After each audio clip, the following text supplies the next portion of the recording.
మన మధ్యలో లేకపోయినా తన ఆశయాలు ఆలోచనలు అనునిత్యం విశాఖ డైరీ రైతుల గురించి వారు పరితపించినటువంటి వారి తపన అనేక విషయాల్లో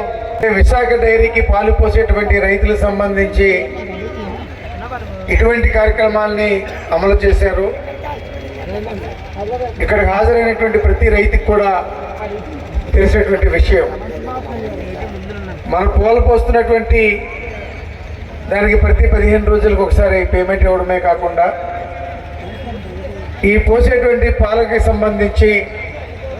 ఏ రైతులైతే ఉన్నారో వారి ఆరోగ్యాన్ని మెరుగుపరుచుకోవడానికి సుఖీభావ కార్డును పెట్టి ఒక మంచి హాస్పిటల్ని కృషి అనే హాస్పిటల్ నిర్మాణం చేసి తద్వారా రైతు తాలూకా పిల్లలకు కానీ రైతులకు కానీ వారి కుటుంబ సభ్యులకు కానీ ఆరోగ్య పరిస్థితిని మెరుగుపరిచడమే కాకుండా ముఖ్యంగా వైద్యం విద్య అనేటువంటి దానికి అత్యధిక ప్రాధాన్యత కల్పించి ఒక మంచి పాఠశాలను కూడా ఏర్పాటు చేసి కాలేజీని ఏర్పాటు చేసి తద్వారా రైతులకు సంబంధించినటువంటి పిల్లల్ని చదివించే కార్యక్రమం దగ్గర నుంచి ఆ రైతుల పిల్లలు చదివించినటువంటి చదువుకు తగ్గట్టుగా అదే విశాఖ డైరీలో ఏ కుటుంబానికైతే సుఖీభావ కార్డు ఉంటుందో వారి పిల్లల తాలూకా చదువును పెట్టి విశాఖ డైరీలో వివిధ రంగాల్లో ఉద్యోగ అవకాశాలు కల్పించడమే కాకుండా విశాఖ డైరీని అంచెలంచెలుగా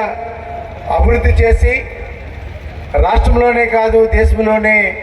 ఒక విశాఖ డైరీకి అత్యధిక ప్రాధాన్యత కల్పించినటువంటి తులసిరావు గారి తాలూకా ఆలోచనలు ఆశయాలు ఎప్పుడు కూడా 50 మంది రైతులందరూ కూడా ఉంటుందని ఈరోజు ఈ ఫిబ్రవరి 1 తారీఖున మరి స్వర్గీయ తులసిరావు గారి తాలూకా తీర్థ మహోత్సవం తులసి తీర్థ మహోత్సవ కార్యక్రమాన్ని ఈరోజు యలమంచిలి ఈ ప్రాంగణంలో ఏర్పాటు చేసి ఈ కార్యక్రమంలో పాల్గొవాలని చెప్పి ప్రత్యేకించి ఆనందం గారు రమకుమార్ అక్కమ్మ ఇద్దరు కూడా ప్రత్యేకించి నన్ను తప్పనిసరిగా ఎన్ని పనులున్నా సరే ఏదో టైంలో నాన్నగారి కార్యక్రమానికి మీరు హాజరు కావాలి, నాన్నగారికి మీరంటే చాలా ఇష్టం, ఈ కార్యక్రమంలో పాల్గొవాలని చెప్పేసానంటే ఉదయం నుంచి కూడా గడప గడపకి మన కార్యక్రమంలో పాల్గొని దాన్ని కాస్త టైంని కేటాయించుకొని ఇక్కడికి ఆ పెద్ద మీద ఉన్నటువంటి గౌరవం భక్తి అటువంటిది నాకు ఉన్నటువంటిది. ఎప్పుడు కూడా వాళ్ళ పిల్లల్ని ఏ విధంగా అయితే అభిమానిస్తారో నన్ను కూడా అంతకన్నా ఎక్కువనే అభిమానించడమే కాకుండా 2000 ముఖ్యంగా ఒక విషయం చెప్పాలి, తన పైనుంచి చూస్తుంటారు, తన ఆశీర్వాదం మీతో కలిపి నాకు కూడా ఉంటుంది. 2014 శాసనసభ ఎన్నికల్లో నేను శాసనసభ్యుడిగా గెలిచాను అని అంటే ఆయన తాలూకా ఆశీస్సులు. విశాఖ డైరీలో ఉన్నటువంటి మా మాడుగుల నియోజకవర్గంలో పనిచేస్తున్నటువంటి స్టాఫ్ అందరూ కూడా 5 రోజుల ముందే కాన్స్టిట్యున్సీకి పంపించి ఎలాగైనా సరే ముత్యాలను గెలిపించండి అని చెప్పి ప్రత్యేకించి పంపించారు. అదే నా టర్నింగ్ పాయింట్. 2014లో కానీ నేను గెలుచుకుంటకపోతే ఈరోజు మళ్ళీ ఈ వేదిక మీద ఉండి ఆ పెద్ద అయిన తీర్థ మహోత్సవంలో ఒక డిప్యూటీ సీఎంగా ఒక పంచాయతీరాజ్ డిపార్ట్మెంట్ మంత్రిగా పనిచేసేటువంటి అవకాశం ఉండేది కాదు. అదే నా లైఫ్కి రాజకీయంగా ఎదుగుదలకి ఆ రోజు ఆయన వేసినటువంటి పునాదే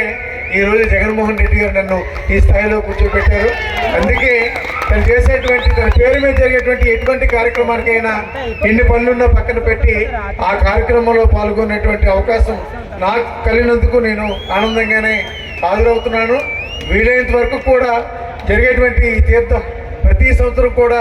నేను ఇక్కడికి రావడానికి ప్రయత్నం చేస్తాను, తను కూడా రప్పిస్తాడు. నీకు ఎన్ని పనులున్నా నా కార్యక్రమం జరుగుతుంది, నా తీర్థం జరుగుతుంది. వేలాది మంది రైతులు అక్కడ ప్రజలు ఈ కార్యక్రమాన్ని విజయవంతం చేయడానికి వస్తున్నారు కాబట్టి ఈ కార్యక్రమంలో కూడా నువ్వు కూడా పాల్గొవాలి, నువ్వంటే నాకు ఇష్టం అని చెప్పేసి అన్నారు. కాబట్టి ఈరోజు కూడా నేను విజయవాడలో ఉన్నాను, రాత్రి వచ్చాను. ఉదయం దిగిన తర్వాత కార్యక్రమాన్ని కూడా ముగించుకోవడం ఈరోజు మీ అందరి సమక్షంలో ఈ తీర్థ మహోత్సవ కార్యక్రమంలో వారి తాలూకా